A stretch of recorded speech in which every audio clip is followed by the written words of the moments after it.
thoughts about how practice went today? I think we're in a spot right now with the amount of veterans that we have that have played roles before and are, we feel like that they're where they need to be for this time of the year and this point in their career. And so we're able to move a little bit more now into situational football, what we call football IQ. So time left in the game, field position, down and distance, score, what the offense, defense, special teams should be thinking in those situations. It's a lot of fun to move into that type of practice. It's still fundamentally about blocking and tackling, but I think also some of these veteran guys need to be pushed a little bit with their game awareness and football IQ. How do you see that develop when you move into working on that? Like, what are you looking for as they kind of go into that situational approach? Well, I think the one that everyone can relate to is a quarterback in a positive situation, say in field goal range, for example. Getting the ball out a little quicker because he understands that we're already in field goal range, and for that matter, an offensive coordinator maybe getting a little more aggressive and getting the ball out quickly, but targeting the end zone. A defensive coach should be trying to get aggressive and push the offense out of field goal range, and so we're really all looking at each other to make those decisions in that moment. So it's important to script them in there and then study the video the next day and see how everybody reacted. Obviously, you do that in the spring. People were probably wondering, okay, well, how does that impact the fall? But is it just more about those reps and having that in your back pocket when it comes? Exactly. Yeah, I think I'm a big believer as coaches. We get what we emphasize, and so if we just come out here and we run plays, then we'll be really good at running plays. But if we expect that our team is going to have a situational awareness when we're actually in games and perform those plays a little bit differently according to the situation, I think we'll be disappointed if we don't introduce it and rep it often in a situational manner. Well, I imagine with the veterans that you mentioned, the standard is higher this year than maybe at other times. Sure. As far as your expectations of how they'll execute in those moments. Yeah, absolutely. Yeah, veterans. I believe veterans push coaches too. I think veterans have a high standard for the success that they want to achieve individually and as a team, and we can feel their energy when we come out to practice. Maybe some of the younger guys sometimes just painted with a broad brush here, but they're more worried about just kind of moving up the depth chart in their assignments and trying to run plays as plays look in the playbook, and veterans are just looking for a little bit more. So it's a lot of fun to reach out and try to make each guy a little bit better in the way that they need to get better. How's your safety group? I like the safety group. I think we've got a lot of depth there. We run different personnel packages, and I think that we'll see different starting and depth combinations in each package. I think we've got guys that have proven they can do parts of the game really well, and we're still looking for everybody to be the most rounded guy that they can be and improve. I wanted to ask you about Micah Harper in particular. He's moved from cornerback there. What do you like about him at that position?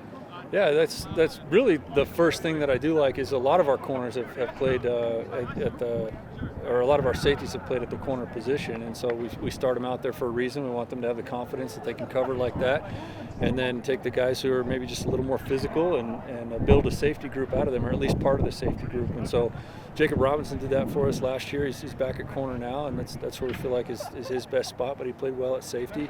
Malik Moore came from the corner position, Javale Brown. So there's a lot of the guys over there that I'm working with that have that ability to line up and match up as a cornerback would.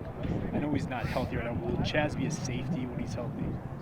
No, Chaz is for us still a hybrid, so we like him if he's at linebacker, he's playing a safety-ish linebacker. If he's at safety, he's playing a linebacker-ish safety. That's just the position he is, and with his skill set, it makes a lot of sense for us to design some of what we do around what it is that he does best. How challenging is the communication as guys switch around? Because obviously your group, a lot of responsibilities communication-wise for the defense. Yeah, there's maybe some different aspects of that question. Part of the communication is when guys are moving around is we have to do a great job as coaches of letting them know that you're not being rejected at one position. We're building the defense around you and what you can do, and those guys are critically important to us. They're not kind of leftovers. So we have to communicate well with them. And then I think when they get into the classroom with us, we've got to do a good job of keeping guys up to speed with the new position, but also making sure they don't completely leave behind the old position. It's not easy just to move around as a player, and I think sometimes those guys can get really lost in the shuffle with what we do, how we do it, and how they're communicated with. So we take a lot of time and care and try to make sure that those guys are stewarded through that process. How about the on-field communication as far as communicating between the different levels, different roles for cornerbacks and safeties? How does that evolve? I think that's really a huge help. See, our safeties and corners communicate on every single play, and oftentimes it's not so much the scheme of what we're doing, but the technique. And so for guys to have sat in both rooms and know how important it is for the corner to hear that, right? And then how important it is for the safety to give that call. And so from either side, there's a different level of meaning and importance. And when they can see the other side, I think it becomes more important for them to get it right. You talked about situational work. How much special teams work will you guys actually get in spring? Well, we want to make sure that the timing of what we do on the special teams is there. So punt and field goal is going to be the number one, because there's a timing of a snap and a catch and a kick, and then in the punt case there's protection and coverage, and we want to make sure that all of that works well together. As far as kickoff return and punt return, those are really fundamentals, and so we make sure that our guys are catching, that are going to be receiving those balls and working on their blocking technique, their drop technique. But we're not going to work a whole lot on scheme. You've probably paid attention to it. We'll face probably 8 or 9 different punt schemes all season long next year, and the punt return will change pretty significantly for each one. So it doesn't make sense to go too far in scheme in some of those special teams areas.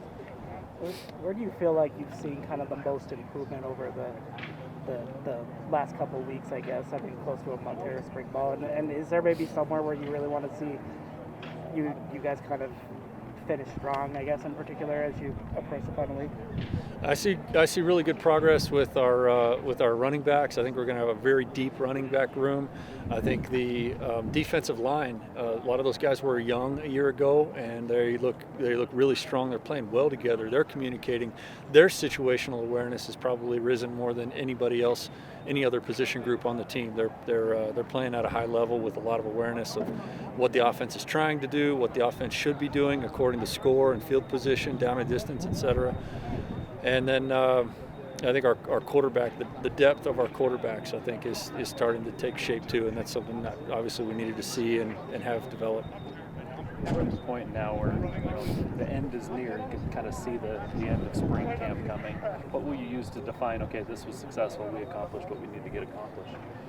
Number one, as coaches, we have to make sure that we design practice so that our guys are available and ready to go for the first game for the season, right? And so we have to make sure that we don't have any dumb injuries. By that I mean drills or team periods or anything that we put together out here on the field that puts our players at undue risk. I think at this point we can work the fundamentals of the game. We can work situational awareness without a lot of risk to our players physically. And so we would like to see as coaches that we accomplish that. And then as looking at the team, we'd like to see the team just continue to really grind and work hard and give us everything they've got every single day, so that they're working for improvement, squeezing every little bit we can out of spring practice.